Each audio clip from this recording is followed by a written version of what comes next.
হ্যাঁ, ব্যারিস্টার শাহরিয়ার কবির, ভারতের সরকার কিংবা সেনাপ্রধান বরাবরই বাংলাদেশে একটা নির্বাচনের কথা বলছে এবং নির্বাচিত সরকার রাষ্ট্রের সম্পর্ক স্বাভাবিক হবে। ফলে ধরেন এই প্রফেসর ইউনূস লেড ইন্টারিম গভর্নমেন্টের সঙ্গে ভারতের সম্পর্কের যে অবস্থা, সেটি একটি নির্বাচিত সরকার আসলে থাকবে না বলে অনেকেই মনে করেন।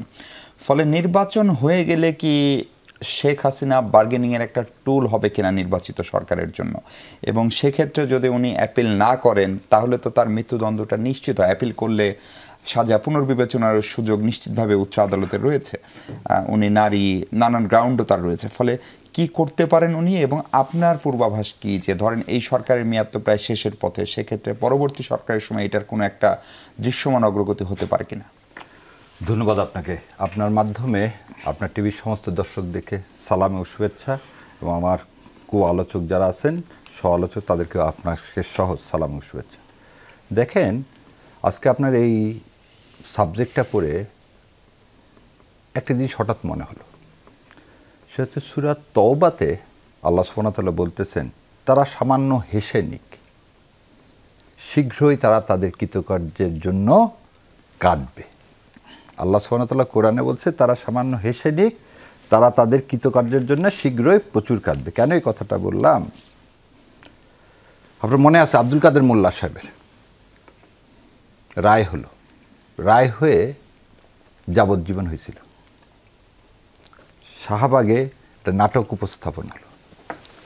সে নাটক উপস্থাপনের পরে আপনি আইন চেঞ্জ করলেন, করে কি বিধান করলেন যে সেন্টেন্সকে আগে ছিল অ্যাকুইটাল, যদি আপনি অ্যাকুইটাল হন তাহলে আপনি তার বিরুদ্ধে আপিল করতে পারবেন, আর যদি অ্যাকুইটাল না হন তাহলে যে সেন্টেন্স আছে সেটাই বহাল থাকবে অথবা রিডিউস হবে, কিন্তু আপ হওয়ার কোনো বিধান ছিল না বা আপিল করার বিধান ছিল না।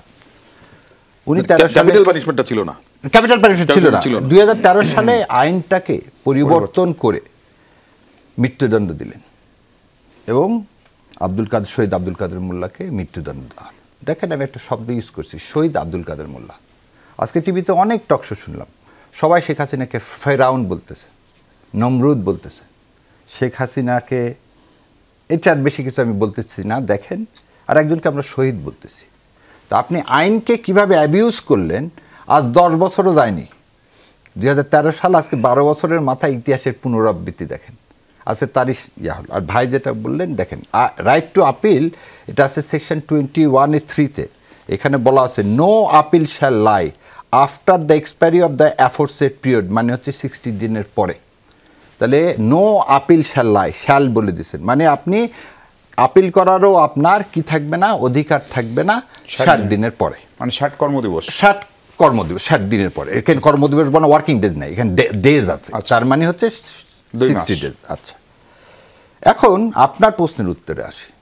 অতীত ইতিহাস দেখেন, পাকিস্তানের সৈন্যরা সারেন্ডার করলো কার কাছে?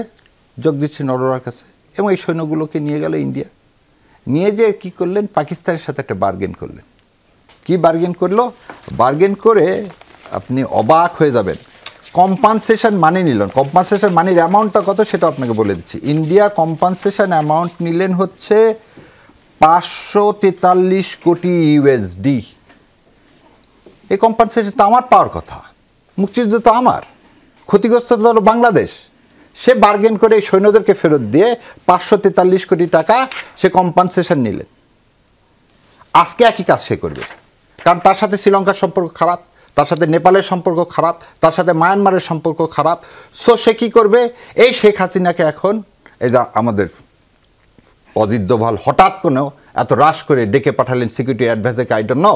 কিন্তু আমার কথা হলো, সেটা একটা রিজিওনাল কনফারেন্সও আছে, রিজিওনাল কনফারেন্স থাকুক, কিন্তু একদিন আগে উনি গেছেন। সো আমার কাছে যেটা, আজকে যে স্টেটমেন্টটা দিচ্ছেন, দেখেন আজকে আপনি দেখছেন কি না, এনডিটিভিতে একটা সাক্ষাৎকার প্রচারিত হয়েছে। সেখানে সেই সাক্ষাৎকারে ছিল হচ্ছে 3 জন, জয় এবং ছিল হচ্ছে ভিনা সিকরি। ভিনা সিকরি কি বলছে আমি আপনাকে একটু কোট করে বলে দিচ্ছি। উনি ওখানে বলছে কি, দেখেন, সরি ভাই, Asif Nazrul, one line request on expedition request is not enough.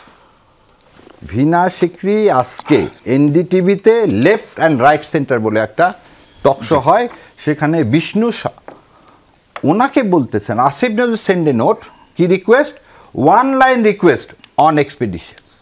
ওনার কথা হলো সমস্ত জাজমেন্ট সব দিবেন, আমরা দেখব, তারপর আমরা বিবেচনা করব পাঠাবেন কি পাঠাবেন না।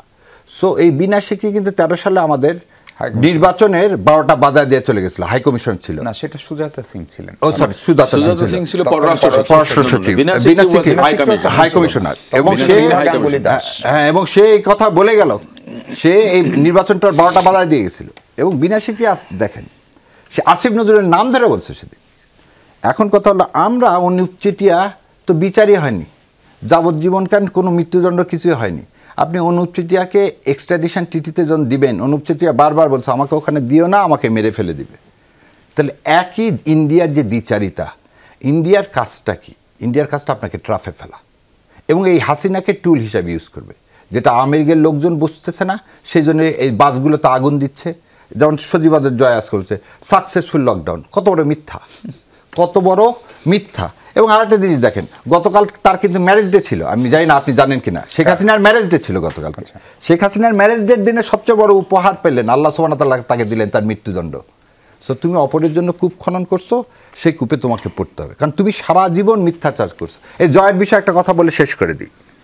জয়ের জন্ম হয়েছে কবে? 71 সালে। 71 সালে কত তারিখে? 26শে জুন।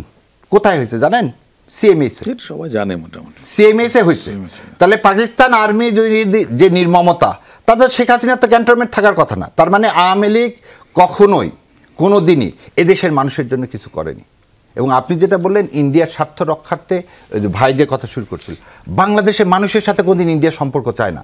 বাংলাদেশের মানুষের সম্পর্ক বাদ দিয়ে সে একটা দলকে সবসময় প্রেফার করছে, যেই পররাষ্ট্র নীতির জন্য আমাদের দেশের সিংহভাগ মানুষ এন্টি ইন্ডিয়ান।